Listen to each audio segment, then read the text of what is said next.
Why are so many Americans angry about Maduro's capture if so many Venezuelans are celebrating it? Well, have you noticed? A lot of the celebrations you're seeing are actually from Venezuelans outside of Venezuela. This is in Buenos Aires, Argentina. This is in Chile. This is in Spain, Madrid. And the reason for that is kind of dark, because since 2014, which is roughly when Maduro came into power, Venezuela has experienced one of the largest migration exoduses in recent history. Just imagine losing over 20% of your entire population. Since 2014, nearly 8 million people have left, making it one of the largest displacement crises in the world. And there is a fair reason why. Post-2014, the country's inflation spiked over 1.3 million%.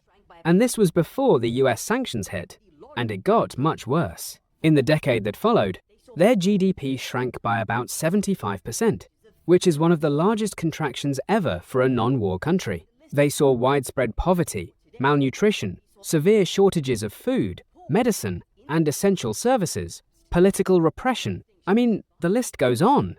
Venezuela is not poor today because it lacks resources, people, or skills. It's poor because its institutions collapsed. But here's the distinction. The vast majority of 2025 polls show that Venezuelans outside of the country support military intervention, while those still living there don't.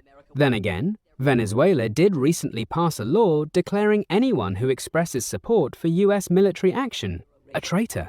So that could have skewed the results slightly. But it's not just their location that split opinion. When pollers across Latin America were split into their political ideologue, 79% on the right said that US military action was the best way to topple the Maduro regime, while less than 4% on the left said the same.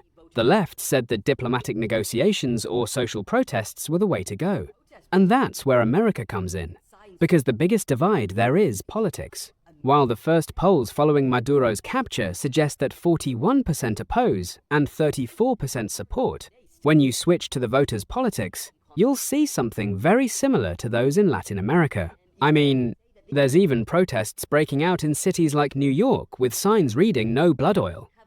So, why are Americans angry? Well, to put it bluntly, their country doesn't have the best track record for regime changes.